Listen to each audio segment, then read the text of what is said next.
We have to understand that these are Arab militias. The Arabs in Yemen, in the Houthis, the Arabs in southern Lebanon, Hezbollah, the Arabs in Iraq and Syria. They are all anti-Israeli. Why are they attacking us? Because we are unconditionally supporting the destruction of the Arab population in Gaza.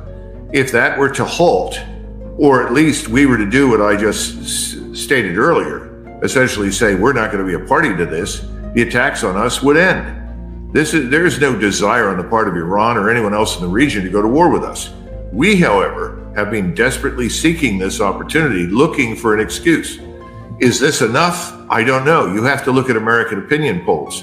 And remember, we always have, about a third of the electorate that cheers regardless of whom we bomb. I mean, if we bombed Panama tomorrow morning, a third of the electorate would stand up and say, oh, it's wonderful. It's great. Right. Americans have no fear of war because it always happens on someone else's soil. And that is about to change if we attack Iran. Senator Graham has said we should bomb Tehran. No surprise that he would say it, as absurd as it is. But if we do anything like that, what will Iran do? Attack Israel? I think we will pay a heavy price. Iran has an enormous arsenal of missiles. I urge everyone to go online. It's very easy to find out and look at this enormous arsenal. Thousands of very precise, very destructive theater ballistic missiles, as well as tactical ballistic missiles.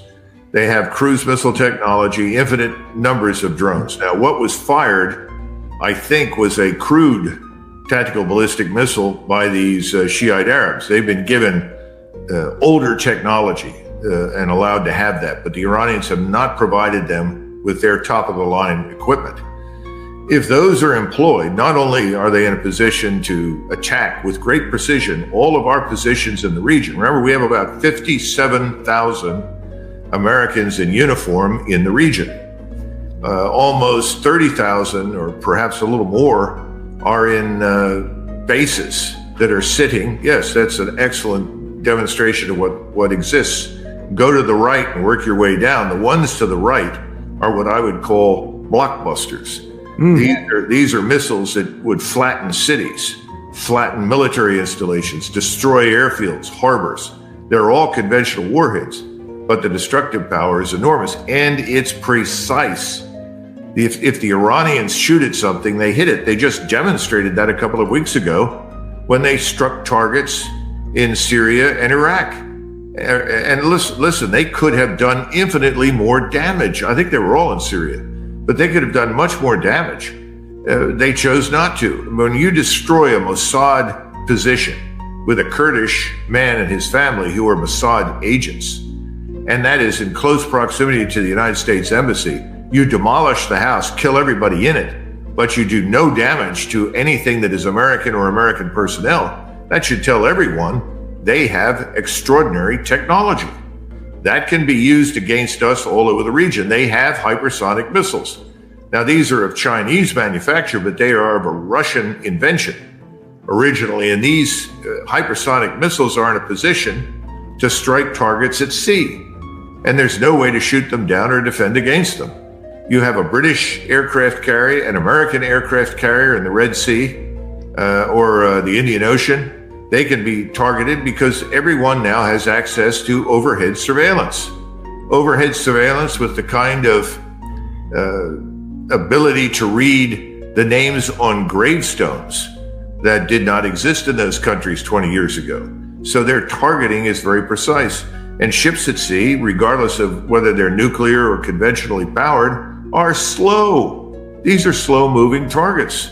Anyone who thinks otherwise is crazy. And the point is that these hypersonic missiles can adjust. So if they fire these things, they will hit their targets. And the UN mentioned Israel. If the Israelis are participating with us in direct strikes on Iran, then I think the arsenal will be launched in great quantities from numerous different locations, all of which we cannot be positively identified, and they will reduce most of Israel to ashes. As we speak, literally as we speak, Republican and Democratic members of Congress are calling the White House and saying attack, attack, attack. We have to look strong. What would you advise the president to do? Would you say take those 57,000 troops and bring them home immediately? Oh, yes. In fact, that's what Donald Trump wanted to do in November of 2020. Of course, he had tried earlier. He failed because he didn't understand that simply giving an order meant nothing in Washington in the federal bureaucracy. You have to follow up. You have to hold the military officers and the diplomats accountable who systematically avoid executing your order. He wanted our forces out of Syria. He wanted them out of Iraq. And he had good reason for that because these little penny packets of forces are easy targets. Again, it's back to something we just don't say enough. We have been facing opponents without armies, air forces, air defenses. That is about to end. Iran, Turkey, certainly Hezbollah. These are real forces with real capability. We haven't had to face that. By the way, neither have the Israelis. And the Israelis would be the first to tell you privately that too many of their soldiers and officers have spent too much policing people on the West Bank and around Gaza. They're not accustomed to a full-up, all-out war. And that's what they're asking for, and they'll get it if they don't stop. And we are going to get it. And remember, Hezbollah has substantial facilities and concentrations of people in Mexico. So do Islamists who are Sunni Muslims in Mexico. We don't even know who has actually entered the United States. I mean, no one seemed to care when thousands of military-age men from China and other countries entered the United States.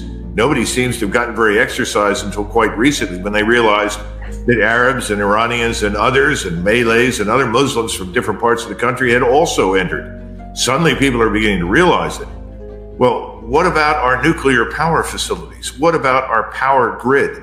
What about the weapons that exist that are in the hands of the cartels? Now, the cartels want to continue to infect us and destroy us with drugs because that's where they make their money. But organized crime frequently cooperates for enough money with other entities, state and non-state actors who have an interest in harming us. We should not write off the very high probability that if this war goes forward, we will face a second front along the Mexican border and potentially a third front inside the United States. Does Hezbollah in Mexico have the military equipment that Hezbollah in Lebanon has? First of all, that's classified. I'm sure people that are operating in the intelligence committees can give you a better answer. All I can tell you is that certainly in terms of surveillance equipment, small arms, RPGs, and some shoulder-fired air defense missiles, they are extremely well equipped. So are the cartels. And they exchange data, they exchange information, they work together. This is not a new phenomenon. The IRA was working with Islamist terrorist organizations in North Africa. People were shocked. Well, of course. You know, all of these various entities have agendas and they sometimes coincide. What would you tell Joe Biden to do? Other than make arrangements to go to the nearest rest home, I would certainly suggest that he stop harassing Texas and the other Republican state governors, that he stay away from the Texas National Guard, let the Texas National Guard do its job of protecting those states. And as far as New Mexico and California, that apparently regard themselves as not really part of the United States and therefore don't care what happens to their borders, we should consider putting federal troops there immediately. I meant, what would you advise him to do with respect to Israel and the soldiers that were killed in Syria or Jordan, wherever it was? Well, first of all, it would be very useful for us to privately, behind the scenes, talk to these various actors. But clearly, there is no mission for U.S. forces in the region on the ground in Iraq or Syria. They're effectively magnets for attack. They have been in that position now for quite a while. There's nothing for them to do. ISIS is not a big issue any longer. Between the Iranians and the Shiite militias they trained and the Russians, ISIS has been largely eliminated. I know everyone likes to beat their chest and argue that we did the bulk of the work we did not. It was done by Iranians and Russians. And we worked with them, by the way, even the Iranians that we now want to attack. People don't seem to get it and understand what's real and what isn't. But the bottom line is we should get them out. There's no reason for them to be there. If Iran and Israel are in a war and we come to the aid of Israel, will Russia get involved on the side of Iran? Well, Russia has made it very clear that it regards Iran as a strategic partner of great importance. There is an agreement that's on the table for signature by Moscow that would effectively permanently arrange things to ensure that Russia does come to Iran's aid. But I think that's a formality. Russia will not stand by and allow us to destroy Iran. They will provide Iran with whatever it needs to protect itself, and they will stand by Iran. By the way, the Chinese, who have critical interests in access to the Persian Gulf and access to East Africa, where they get great quantities of food, will not stand by and do nothing while we force Iran to submit or die, in which case Iran will fight and probably close the Suez. You can write off the Straits of Hormuz. You can write off the Suez along with the straits down between Africa and Yemen, which I think is called the Gate of Tears. Those things will all be closed. The Chinese have already taken actions to protect themselves by making it impossible for us to gain access to a number of upstream minerals that we regard as essential to our national security and the building of military equipment. They're concerned about what we're prepared to do. We need to back away from this. This will become regional and I would say semi-global very quickly. And the greatest danger is that the Israelis will respond with the use of a nuclear weapon, particularly as they watch their cities, Tel Aviv, Haifa, and so forth, largely annihilated by these arsenals of missiles. And if that were to happen, I think that would have catastrophic consequences for Israel and the world, far worse than anything we've seen thus far. First, he said control from the river to the sea, which of course they don't have, but they're fighting to have. Then he said sovereignty from the river to the sea. Is there any question in your mind what he was talking about? No, not at all. Remember, he and frankly most Israelis equate the final removal of all the Arabs that currently live in what they regard as Greater Israel. This is the sea to the Jordan River, as equating to their long-term security and survival. Remember, he said, for us, this is existential. Either all of these people have got to go and we control everything, or we're finished. He's making the argument that Israel will not survive unless it executes this operation. I think we have to take him seriously. I think the Israelis believe it. The question is not what the Israelis want or what they believe, but what do the American people want? And how do they feel? Are they comfortable with the wholesale removal of the Arab population, Muslim and Christian, from Gaza, its death or expulsion or its killing directly or indirectly through disease and starvation, or not? If they're not comfortable with that, they need to get off their rear ends and call their representatives in Washington, because no one in Washington is opposed. I shouldn't say no one. I'm sure there are a few people, but there are so few paying any attention to it.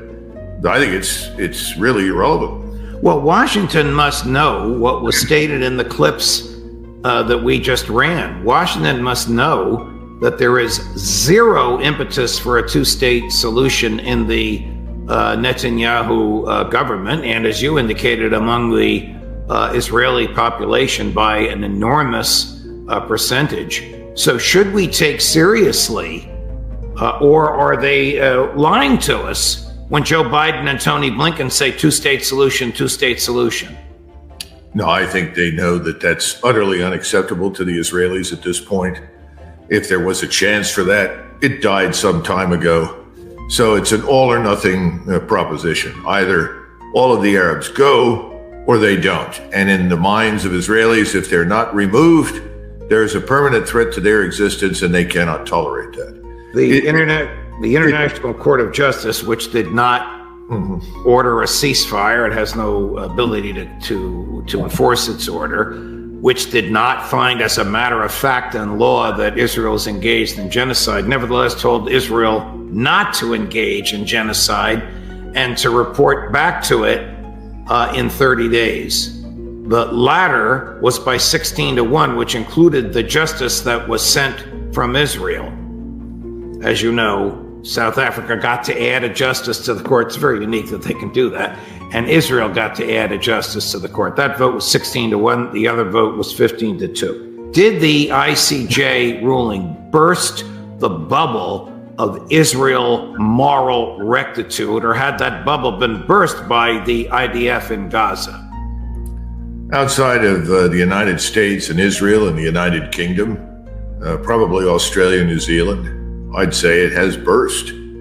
But as far as we're concerned, it's irrelevant. The International Court of Justice is irrelevant to us. We're not signatories. We don't respect it. We have no use for it. We don't care. And remember, the entire government on Capitol Hill is, with very few exceptions, is comfortable with what the Israelis are doing. That's my point.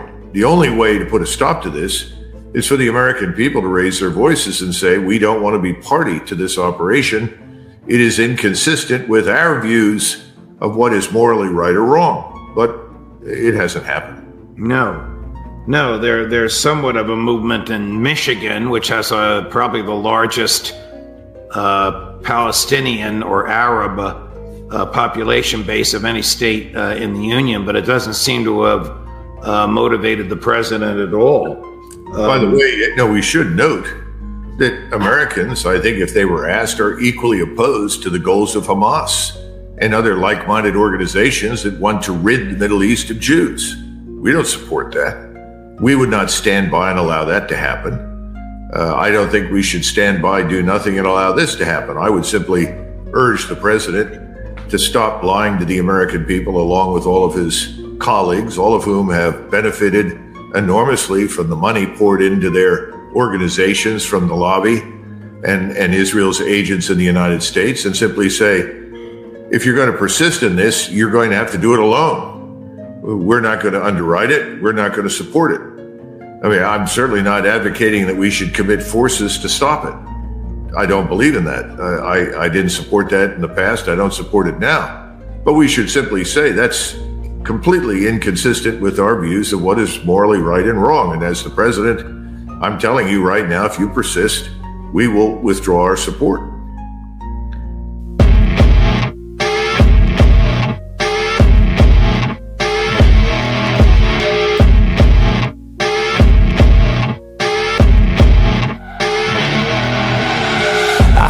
Rolling up, Uber black Cadillac, high heel boots and a sexy body full of tats. Baby's bad, oh baby's hella bad. After her there ain't no coming back. Wanna take a run at that. I think she's feeling me, turn it up a few degrees. My imagination of her body gets the best of me. Oh gosh, she's such a tease, bitten lips, bruised knees. I'm addicted to her, need her touching me, cause she got a bad little waist. And we tearing down this place, off the liquor that we chase. Casamigos to the face, baby, I don't need no space. Coming closer for a taste, and I'll show you how I make everything just fade away. Cause she's like sex, drugs, cocaine, body so insane. Jealous of the clothing that she wears up on that tight frame. All game, no shame, baby came here to play. I feel like an addict cause she's sex, drugs, cocaine.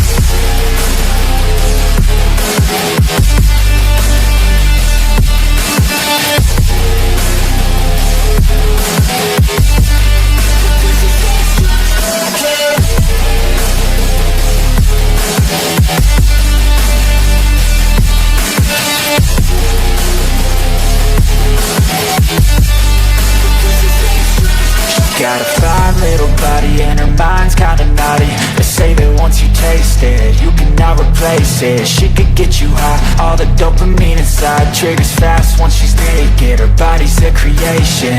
They say the devil made her for his entertainment, but even he couldn't learn how to contain it. Her high heels make a damn good statement. There is no replacement, a body by Satan. Cause she got a bad little waist, and we tearing down this place. Off the liquor that we chase, Casamigos to the face. Baby, I don't need no space. Coming closer for a taste, and I'll show you how I make everything just fade away. Cause she's like sex, drugs, cocaine, body so insane, jealous of